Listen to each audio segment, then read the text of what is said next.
Dear students, आज हम dipole moment के मेज़रमेंट को कैसे किया जाए उसके बारे में डिस्कस करेंगे। तो डायपोल मोमेंट को मेज़र करने के दो मेथड हैं, जिसमें से एक है टेम्परेचर मेथड और दूसरा है रिफ्रैक्शन मेथड। इन दोनों मेथड्स को हम यहाँ पर डिस्कस करेंगे। तो सबसे पहला method temperature method. Temperature method में इस मेथड में हम डिबाई इक्वेशन का उपयोग किया जाता है।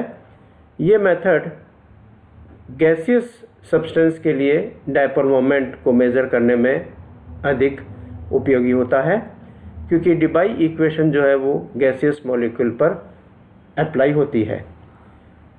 ये जो डिबाई इक्वेशन है, ये डिबाई इक्वेशन और क्लाउसियस-मोसोटी इक्वेशन दोनों को हमें थोड़ा यहाँ पर याद रखना पड़ेगा। तो सबसे पहले डिबाई इक्वेशन क्या है, इसको हम लर्न कर लें। डिबाई इक्वेशन जो है that is Pm is equal to 4/3 pi n alpha D plus 4/3 pi n mu square upon 3kT होती है। ये जो इक्वेशन है, इस इक्वेशन में अल्फ़ा डी जो है उसको हम विकृति ध्रुवणता कहते हैं, यानी जो ध्रुवणता उत्पन्न हुई मॉलिक्यूल में विकृति के कारण, उसमें चार्ज का सेपरेशन हो गया। n जो है वो एवोगैड्रो नंबर को शो करता है, कैपिटल N जो शो कर रखा है वो एवोगैड्रो नंबर है। म्यू डायपोल मोमेंट को शो करता है। Pm जो है वो मोलर ध्रुवणता या मोलर पोलराइजेशन है, यानी टोटल मोलर पोलराइजेशन जो है वो इन दो पदों पर डिपेंड करती है। T absolute temperature, K Boltzmann constant है। तो ये एक डिबाई इक्वेशन है। इस डिबाई इक्वेशन को हम चेंज करें अब, तो हम इस इक्वेशन को इस तरह से भी लिख सकते हैं। मोलर पोलराइजेशन या Pm is equal to A plus B upon T. ये पहला पद जो है, इस पहले पद को A से रिप्रेजेंट किया है, यानी A बराबर 4/3 पाई n अल्फ़ा डी, और दूसरा पद जो है वो 4/3 pi n mu square upon 3k को B से रिप्रेजेंट किया है, और T को हमने इस तरह से छोड़ दिया। तो Pm is equal to A plus B upon T के रूप में हम इसको लिखा जा सकता है। यहाँ पर हम Pm मोलर पोलराइजेशन और 1/T के बीच ग्राफ प्लॉट करें तो इस तरह से एक ग्राफ आता है। Pm और 1/T के बीच एक स्ट्रेट लाइन अगर आ रही है तो वहाँ म्यू की वैल्यू है, म्यू इज़ ग्रेटर देन 0, और अगर इस 1/T इस एक्सिस के पैरेलल आ रही है तो इसका मतलब वहाँ म्यू इज इक्वल टू 0 होता है। ये जो स्ट्रेट लाइन है, ये स्ट्रेट लाइन जहाँ से शुरू हो रही है और इसमें 0 के बीच जो वैल्यू है, जो कि इंटरसेप्ट को शो करता है, जिसका मान जो है A को प्रदर्शित करता है। और अगर हम इस स्ट्रेट लाइन का हम यूँ कह सकते हैं कि ये यहाँ इस एक्सिस से ये जो एक एंगल बन रहा है, यहाँ से अगर हम एक लाइन ड्रॉ कर दें तो जो एंगल बन रहा है, इस एंगल का जो मान है, जो थीटा की वैल्यू, उसको हम कैलकुलेट कर लें तो उससे भी हम कंक्लूजन्स निकाल सकते हैं। तो सबसे पहले हम B के मान के द्वारा हम म्यू का मान ज्ञात किया जा सकता है। ये जो B है that is 4/3 pi n mu square upon 3k, इसके द्वारा हम म्यू की वैल्यू निकाल सकते हैं। तो म्यू इज इक्वल टू, हम यहाँ से निकालें, इसको सॉल्व कर लें तो म्यू इज इक्वल टू हो जाएगा √9kT अपॉन 4 पाई n इंटू √b। तो एक इक्वेशन हमें ये मिलती है इस b से। म्यू का मान हम निकाल सकते हैं। अगर b का मान पता है तो म्यू का मान निकाला जा सकता है।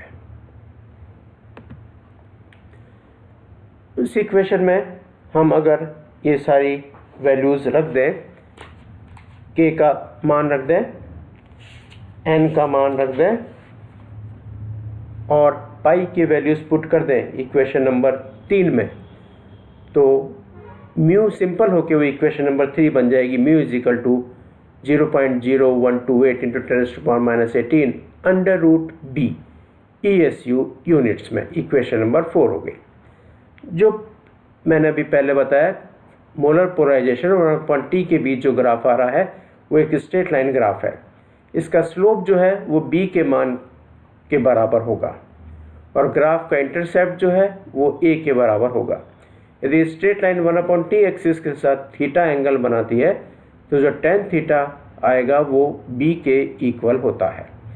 तो हम इस तरह से b की वैल्यू कैलकुलेट कर लें और b की वैल्यू यहाँ पर हम रखेंगे तो म्यू का मान ज्ञात किया जा सकता है। तो इस तरह से ये एक मेथड है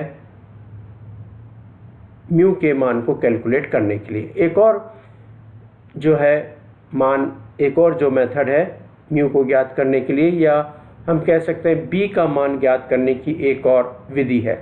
b का मान ज्ञात हो जाएगा तो म्यू का मान निकाला जा सकता है। माना दो टेम्परेचर ले लें T1 व T2 जिन पर मोलर पोलराइजेशन की वैल्यू PM1 तथा PM2 हो, तो दो इक्वेशन बना सकते हैं। PM1 will equal to A plus B upon T1 और PM2 is equal to A plus B upon T2।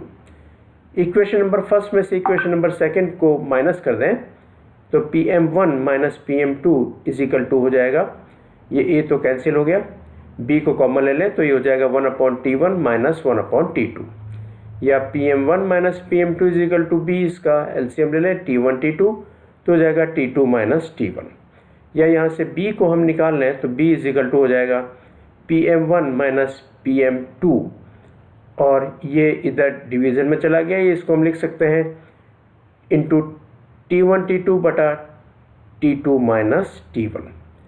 तो इस तरह से इस इक्वेशन नंबर 3 से हम B की वैल्यू निकाल लें। इस b की वैल्यू को निकाल के इस इक्वेशन नंबर 4 में पुट कर दें तो भी हमें म्यू का मान ज्ञात कर सकते हैं। तो b के मान को हम किसी भी तरह से ज्ञात करके इस इक्वेशन नंबर 4 में रख दें तो म्यू की वैल्यू ज्ञात की जा सकती है। ये एक मेथड है जिसको हम कह सकते हैं टेम्परेचर मेथड। दूसरा मेथड जो है जिसको हम कहते हैं रिफ्रैक्शन मेथड। इस विधि में अणुओं की गैसियस स्टेट में रिफ्रैक्टिव इंडेक्स या अपवर्तनांक ज्ञात किया जाता है और फिर अपवर्तन और अणु के परावैद्युतांक में मैक्सवेल के रिलेशनशिप से परावैद्युतांक ज्ञात करते हैं, जिससे डायपोल मोमेंट या मोलर पोलराइजेशन को ज्ञात किया जा सकता है। इस मेथड के लिए वापस हम उसी इक्वेशन को लें। Molar polarisation is equal to दो पद थे 4/3 pi n alpha D plus 4/3 pi n mu square upon 3 kT में। ये इस इक्वेशन में ये जो दो पद हैं, ये दो पद दो तरह के ध्रुवणता के द्वारा आए हैं। जो पहला पद है 4/3 पाई n अल्फा डी, इसको हम कहते हैं इंड्यूस्ड पोलराइजेशन, प्रेरित ध्रुवणता, और जो दूसरा पद है 4/3 pi n mu square upon 3 kT, इसको हम अभिविन्यास ध्रुवणता या ओरिएंटेशन पोलराइजेशन कहते हैं। जो इंड्यूस्ड पोलराइजेशन है उसको PI से और जो ओरिएंटेशन पोलराइजेशन है उसको P0 से रिप्रेजेंट भी करते हैं। तो हम कह सकते हैं मोलर पोलराइजेशन जो है वो दो तरह के पोलराइजेशन से मिलकर बना है, एक इंड्यूस्ड पोलराइजेशन और एक ओरिएंटेशन पोलराइजेशन। तो PM is equal to PI plus P0, या हम इस इक्वेशन को ये लिख सकते हैं PM is equal to PI plus P0, P0 की जगह ये वैल्यू रख दी 4/3 pi n mu square upon 3 kT।